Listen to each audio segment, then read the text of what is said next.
This is Pub Battles, Germantown by Command Post Games. I just got this the other day. I've done an unpacking or unrolling video, and now I'm going to actually play it. Now I've set up the colonial forces as they arrived historically. Now all you see on the map at this time are the HQs. Everyone else is in reserve, on the reserve cards. Now I have the reserve cards, but I don't know where I've placed them for the moment. So I simply use post-it notes labeled with the different commanders. Since I'm playing solitaire, there's no reason for me to try and keep it secret for myself. But I can see how playing with another person, that would be really cool. You'd have no idea. When you start, the Americans start with a night move because they were marching at night. During that time, 2 commands were lost. So what you do is you take the American command sheets, there's 5 of them, and you pull out 2 at random, and you don't let the colonial player know who that is. So I've got my guys set up, but I don't know which ones are actually coming in on the map. Here are the British HQs. Now this is Germantown, but there's no building structures large enough to count as buildings in this scenario, other than Chew House, the red right here, does count as a building for a detachment. It's nowhere near big enough for a full unit. Let us begin. Washington and Armstrong got lost in the woods at night. Now it's considered foggy all day, and that means artillery can't fire.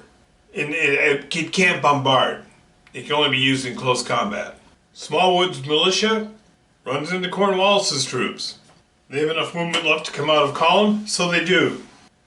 The colonials all start in column. The British forces cannot. Green deploys south of Germantown. Nefausen attacks Smallwood. Cornwallis attacks Green. It looks like the British are going to make short work of these colonials. Washington races up with his column. Sullivan deploys west of Germantown. Armstrong walks along the river. And bam, that could have been disastrous. But Stephen's men fire a few volleys and fall back. And bam, Smallwood's militia scattered like wind. Green falls back and reforms his line. Cornwallis hits the colonial right. Nefausen surges forward, but his right side troops can't reach the enemy. Armstrong comes up Ridge Road and stops when he gets to the Wissahickon. Bam, bam, bam. Sullivan's command folds up. I don't know what was wrong with those guys, but they just disappeared. At least in the center here, Green's Virginians eliminated a block of Nefausen's before they fell back. Armstrong moves all along this road. At this point, the American attack has been a disaster. Green's falling back with his command. Washington's troops come out of reserve and form up around Chew House, although as a full block, they can't occupy Chew House. Cornwallis attacks the colonials west of Germantown and dispenses some troops to guard against this rumor he's heard south of him. Pulls his bags forward a little bit. Wow, and after some intense fighting in the woods, the last of Sullivan's command is destroyed. But they drive back the British Grenadiers and destroy the block that was following them. They've earned their stripes. Armstrong's militia attacks. Green drives forward in the center. Cornwallis deploys his baggage behind the hill and sends his forces up the road. Washington pulls his troops back. No time to die gallantly. He escapes the trap. Armstrong's militia is driven back by a detachment of elite troops from Cornwallis. And here the extended British line breaks before Green's attack. It's early afternoon. Cornwallis steadies his line, resupplies, and rallies Matthew's troops, and sends his detachments to clean up these troublesome colonials back here. But Armstrong, in a surprise move, surrounds one detachment. Nefausen tries to push Green back. Washington reorders his line, but they are at the breaking point. And here, Armstrong's militia destroys the Ranger detachment. Suddenly, this battle doesn't look so one-sided. Armstrong likes that two-sided attack, and he's going to try it again. Green unpacks his bags, and rallies his command. Cornwallis attacks the colonial right.